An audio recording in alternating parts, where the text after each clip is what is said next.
Selamat datang di channel saya Serangga Gatal. Jangan lupa di subrek, like and share. Mimin doakan semoga kita sehat semua. Oke, kita mulai. Sekelompok demigod saat ini berkumpul di ruang bawah tanah di bawah Istana Infernal. Siaklen, aku telah menemukan lokasi markas fraksi iblis. Ini adalah koordinat spasial untuk lokasinya. Petik 2. Demigods dari klan Xia, gunakan kecepatan tercepat kamu untuk sampai ke lokasi itu. Serang dan musnahkan semua musuh. Begitu dia menerima transmisi sebelumnya dari Sue Ying, Kepala Istana Chen telah mendistribusikan pesanan ini ke setiap demigod di klan Xia. Jangan ragu, dapatkan bergerak. Kepala Istana Chen menyalak. Iya nih. Cepat, cepat, cepat. Pada saat itu, hanya beberapa demigods yang langsung dipindahkan. Yang lain tidak terburu-buru karena mereka datang untuk merayakan, dan mayoritas dari mereka mengirim Ki Avatar. Sementara itu, segera setelah mereka menerima pesanan ini, tubuh mereka yang sebenarnya duduk di berbagai wilayah di seluruh dunia klan Xia langsung merobek ruang untuk pindah ke lokasi yang dimaksud. Hanya ada satu demigod yang belum menerima pesanan ini dari Kepala Istana Chen. Apa yang salah dengan kalian semua? Si Yun menjadi curiga ketika dia melihat ekspresi mayoritas demigods lainnya berubah. Beberapa dari mereka bahkan bergegas pergi. Pada gilirannya, ini juga membuat semua demigods dari klan Xia mengirim beberapa kecurigaan ke arahnya. Apakah Si Yun tidak tahu? Kepala Istana Chen dengan dingin menatapnya. Hong gelombang. Kekuatan tak terlihat yang menakutkan segera turun. Ekspresi wajah avatar-avatar Si Yun berubah saat energi spasial yang tak terlihat ini menekannya dari segala arah tanpa memberinya kesempatan untuk melawan. Paji, ki avatarnya ditekan ke titik yang benar-benar hancur. Sementara di dalam dunia infernal, Kepala Istana Chen tak tertandingi. Senjata Space Dewa telah lama menyempurnakan bagian dari dunia transenden utama ini, mengambil kendali penuh atas hal itu. Karena itu, kekuatan seluruh dunia infernal berada di bawah kendali Kepala Istana Chen. Tidak hanya dia bisa memanipulasi kekuatan dunia transenden yang besar, dia bahkan bisa mengendalikan kekuatan senjata Dewa Angkasa. Dua kekuatan berbeda bertambah di dalam satu tubuh. Sebagai contoh, selama invasi iblis terkuat dalam sejarah klan Xia, lebih dari 300 iblis demigod telah menyerang. Dunia fana telah hilang hampir secara instan, meninggalkan klan Xia hanya bisa bersembunyi di dalam dunia infernal. Dari 300 iblis plus demigod ini, yang terkuat jauh lebih kuat daripada iblis es, Ralph. Namun terlepas dari ini, mereka masih belum dapat menembus Xia Capital selama era itu. Kepala Istana, beberapa demigods yang tidak terlalu ingin meninggalkan tempat ini terkejut luar biasa. Si Yun adalah priest besar saat ini dari fraksi iblis. Kepala Istana Chen berkata dengan dingin. Kamu akan mengerti begitu kamu memulai serangan ke markas mereka. Dia adalah priest besar? Si Yun. Segera, mereka menerima ini sebagai fakta. Bagaimanapun, dia hanya membunuh seorang avatar Ki. Sekalipun ternyata kesalahan, konsekuensinya tidak akan terlalu besar. Bagi mereka, pesan sebelumnya adalah berita yang lebih mencengangkan, lokasi markas fraksi iblis. Sejak munculnya klan Xia, dengan generasi transenden demi generasi, markas iblis fraksi tidak pernah ditemukan. Itu selalu menjadi misteri, sampai hari ini. Di markas fraksi iblis. Tolong jangan sampai meleset. Di sisi lain, Sue Ying sangat cemas dan tidak stabil. Bahkan jika Kepala Istana Chen mengirim demigods klan Xia, kebanyakan dari mereka biasanya akan membutuhkan waktu untuk tiba. Seluruh waktu, pada saat itu, pria lapis baja Crimson misterius itu akan melarikan diri. Adapun Sue Ying menunda dirinya sendiri, dia tidak yakin bisa mengelolanya sama sekali. Lagi pula, kekuatan tempur orang misterius ini bisa dianggap nomor satu di bawah langit. Xiu, pria misterius itu hampir dengan segera menyerbu keluar dari kastil bawah tanah dengan peti mati perunggu di satu tangan dan tangan lainnya memegang pedang besar. Saat dia berada di luar kastil bawah tanah, ruang di luar tidak lagi disegel Sua. Kemudian dia akan segera berteleportasi. Bahkan dengan pelindung hijau lapis baja yang mengikatnya dan lelaki emas yang mengejarnya, sangat jelas bahwa ahli misterius itu cukup pandai dalam teleportasi, karena ia bahkan bisa berteleportasi dengan mudah di bawah pengejaran yang kejam ini. Kamu ingin melarikan diri? Sue Ying mengikutinya di luar markas fraksi iblis. Matanya penuh dengan niat membunuh saat dia memegang Stellar Fire Cloud Spear. Avatar dewa-dewa iblis besar harus dihancurkan. Sosok Sue Ying segera menghilang. Dia mengikuti undulasi ruang yang ditinggalkan oleh pria misterius dengan menggunakan Extreme Piercing-nya. Ketika dia tiba di tujuan yang dimaksudkan dalam sekejap mata, ekspresi pria lapis baja Crimson yang misterius itu bergeser ketika berbalik. Sangat cepat, Dongbo Sue Ying ini dapat bergerak lebih cepat daripada teleportasi. Sambil merasakan miriad eksistensis di sekitarnya, dia bisa dengan jelas merasakan seorang ahli bergegas melalui kekosongan. Pria berarmor merah itu mundur satu langkah, membawanya sejauh beberapa puluh meter. Pada saat itu, Sue Ying muncul kembali hanya untuk menemukan bahwa jarak antara dia dan pihak lain hanya beberapa puluh meter dan bahwa pria bersenjata lapis baja yang misterius telah mengirim potongan pedang besar berwarna darahnya, menyebabkan gemetar aura yang akan dipancarkan keluar. Seolah angin sepoi-sepoi yang sepoi-sepoi lewat, pedang datang menebas tanpa membuat suara. Ruang di sekitarnya mulai dihancurkan, dan bahkan sungai besar yang mengalir di bawahnya dimusnahkan. Pakar, Sue Ying segera menggunakan Extreme Piercing lainnya, menyebabkan sosoknya menghilang, menghindari serangan itu. Ini adalah pertama kalinya dia dalam posisi yang kurang menguntungkan ketika menggunakan Extreme Piercing-nya. Bahkan ketika dia menghadapi orang suci, seperti iblis peringkat 5 itu, dia mampu menembus mereka dengan satu gerakan. Iblis peringkat 5 iblis itu bahkan tidak bisa bereaksi sedikit pun. Meskipun, dia tidak tahu banyak tentang seberapa baik yang dia lakukan ketika menghadapi mereka yang berada di luar peringkat 5. Lebih jauh lagi, sekarang dia berhadapan dengan pria misterius yang kekuatan tempurnya saat ini nomor 1 di bawah langit. Extreme Piercing-nya bukan lagi sebuah misteri. Lawannya jelas bisa merasakan tindakannya, beradaptasi, dan bersaing dengan kecepatannya. Kamu masih harus berkultivasi lebih lanjut. Pria misterius itu mendengus ketika dia bersiap untuk meninggalkan tempat ini, ketika tiba-tiba kekuatan yang tak terlihat menyelimuti setiap meter ruang di daerah sekitarnya. Bahkan sungai yang bergelombang di bawah dan dua lembah gunung di sisinya didorong ke dalam keheningan. All Myriad Existences menjadi bagian dari keheningan, sungai bahkan membeku di sepanjang jalan. Ini adalah ekspresi Sue Ying berubah. Dunia energi di sekitarnya telah benar-benar memadat, membuatnya tidak dapat menggunakan Extreme Piercing, apalagi teleportasi. Sue Ying dan pria berarmor merah berdiri di atas sungai ketika mereka berbalik untuk melihat ke arah langit yang tinggi. Sebuah benda besar turun perlahan dari tengah awan. Objek ini adalah kapal yang panjangnya 1000 meter dan lebar 200 meter. Saat meninggalkan lapisan awan, itu juga mengungkapkan warna hitam pekat. Ruang di area 5000 km di sekitar kapal perang itu sepenuhnya disegel. Tentu, daerah ini termasuk keseluruhan markas fraksi iblis di bawah tanah. Dua segel unik tertulis di tubuh kapal perang yang gelap gulita ini, yang ketika diterjemahkan ke dalam bahasa Klansia, baca D9. Battleship D9, ekspresi pria berarmor merah itu sangat berubah. Battleship D9. Sementara itu, Sue Ying mengungkapkan ekspresi kegembiraan. Ada beberapa senjata dewa di puncak di antara harta perlindungan klan Xia Clan. Infernal Palace adalah senjata spes dewa yang mengendalikan keseluruhan dunia infernal. Leluhur salju adalah senjata dewa dengan kekuatan ofensif terbesar. Adapun Battleship D9, itu sebenarnya adalah kastil bergerak sejati yang digunakan untuk menyerang berbagai lokasi. Dalam hal nilai, kapal perang ini sebenarnya jauh lebih berharga daripada senjata dewa yang biasa. Menurut catatan Xia Clan, itu adalah kapal perang nasional terstandarisasi terkuat di dunia dewa, sementara D9 mewakili nilainya. Kapal perang ini mungkin dianggap biasa-biasa saja di dunia dewa, tetapi di dalam dunia fana, itu cukup baik untuk menekan apapun. Salah satu leluhur klan Xia, Kaisar Yunhai sebenarnya telah menghabiskan banyak biaya untuk mengirim kapal perang ini ke dunia fana.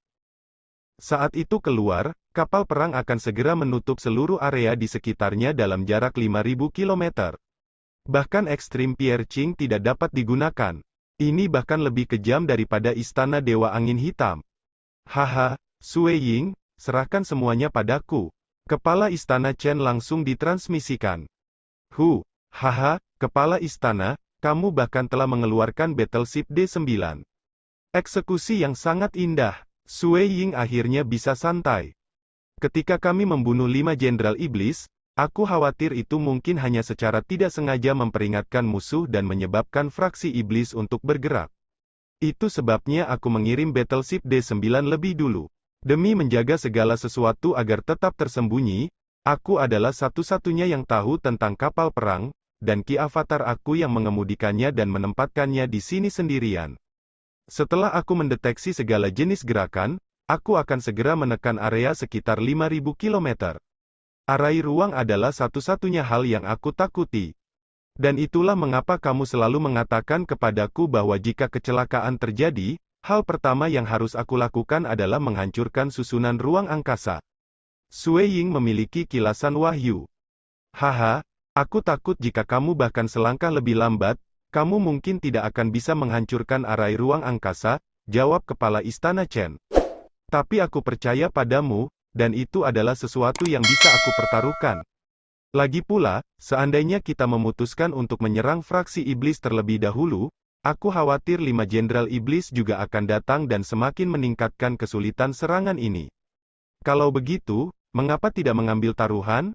Kamu telah menghancurkan susunan ruang angkasa, dan sekarang, dengan D9 Battleship ini, wilayah sekitar 5.000 km berada di bawah kendali aku. Aku menduga bahwa pria misterius ini akan segera menjadi gila. Memang, pria lapis baja Crimson misterius itu merasa sangat cemas. Fraksi iblis bertahan sampai titik ini, jadi mereka secara alami tahu tentang kastil bergerak milik klan Xia, Battleship D9. Mereka juga memahami efek penyegelan kapal perang yang membentang di wilayah itu dalam jarak 5.000 km. Kisaran 5.000 km, apa yang harus aku lakukan? Jika aku mencoba terbang dengan lambat, aku khawatir bahwa pada saat aku meninggalkan wilayah ini, sekelompok besar demigods klan Xia sudah akan tiba. Sementara dia merasa agak cemas, orang lain saat ini jauh lebih cemas daripada dia. Mengutuk. Tengkorak ilusi Dewa Iblis besar samar-samar muncul di baju besi merah. Sebagai yang terkuat dan paling disukai di fraksi iblis, Pries ketiga memegang 2 senjata dewa, zirahnya dan pedang berwarna darah. Bersama-sama dengan tubuh iblis yang dibudidayakan dengan sempurna, mereka membuatnya mampu menekan kepala istana Grand Elder dalam hal kekuatan tempur. Namun, senjata dewa miliknya sama seperti senjata dari klan Xia, dipinjam sementara. Fraksi iblis juga meminjamkan mereka ke Pries ketiga. Bahkan ada beberapa teknik dewa iblis besar pada mereka. 4 sosok tiba-tiba bergegas ke bawah dari Battleship D9 yang tinggi di langit, mengelilinginya dan berusaha memblokir keempat arah pelarian untuk Pries ketiga. Tentu, angka-angka ini adalah 4 prajurit dewa. Setelah pengepungan dan pembunuhan Jenderal Iblis, para prajurit dewa diberitahu tentang pengaturan oleh Kepala Istana Chen dan bergabung bersama dengan Battleship D9. Dewa Iblis hebat. Pria berarmor merah tua misterius itu memandang ke arah Battleship D9 hitam pekat yang tinggi di langit sebelum dengan cemas mentransmisikan, apa yang harus aku lakukan sekarang? Gunakan jimat bayangan untuk melarikan diri. Meskipun biasanya digunakan sebagai harta yang menyelamatkan jiwa dan tidak terspesialisasi dalam meningkatkan kecepatan kamu, itu masih bisa sangat membantu kamu dalam melakukannya. Baju besi merah dengan tengkorak ilusi Dewa Iblis besar dikirim dengan tergesa-gesa, pergi secepat yang kamu bisa untuk melarikan diri, semakin cepat semakin baik. Bahkan jika demigods klan Xia tiba, selama kamu melarikan diri dari bawah pengaruh Battleship D9, itu tidak akan mudah bagi mereka untuk mengelilingi kamu. Dengan kekuatan tempurmu, kamu masih memiliki harapan untuk berhasil melarikan diri. Apapun yang terjadi, kamu harus membawa kembali peti perunggu itu.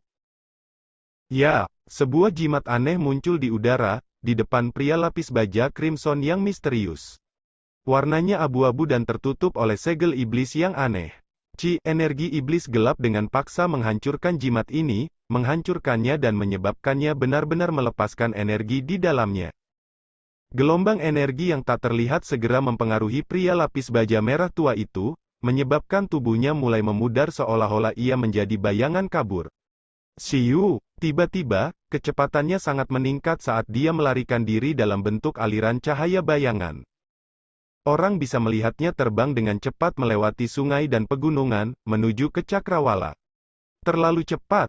Dia benar-benar cepat. Pada awalnya Sui Ying benar-benar percaya diri, tetapi pergantian peristiwa ini membuatnya tertegun. Terlalu cepat. Harus diketahui bahwa kecepatan saat ini sudah bisa dianggap agak cepat. Pada 50 km per detik, itu adalah tingkat tinggi bahkan di antara demigods. Benar, Sui Ying telah mendengar bahwa demigod tercepat sekalipun dapat mencapai kecepatan sekitar 150 km per detik. Dibandingkan dengan itu, kecepatan sebelumnya dari pria lapis baja Crimson ini bisa dianggap rata-rata, namun setelah sosoknya berubah menjadi bayangan kabur, kecepatan perkiraannya benar-benar meningkat pesat, mencapai 400 km per detik yang menakutkan. Dengan kata lain, bahkan setelah demigods lain dari klan Xia tiba, masih akan sangat sulit untuk mengelilinginya. Hu Suiying melambaikan tangannya, menyingkirkan pelindung hijau lapis baja dan pria emas untuk saat ini. Sosoknya kemudian berputar ketika dia memasuki Meraj. Dalam Meraj, Suiying teleportasi dengan cepat. Meskipun Battleship D9 tangguh, itu tidak bisa menekan Meraj yang stabil. Itu membuatnya jadi dia masih bisa berteleportasi di dalam Meraj. Sua. Kamu mungkin bisa menyeberang 400 km dalam sedetik, tetapi satu teleport saja sudah 50 km. Aku dapat dengan mudah mengejar kamu. Di Battleship D9, kepala istana Chen sedang berdiri di geladak dan melihat gambar mengambang di udara.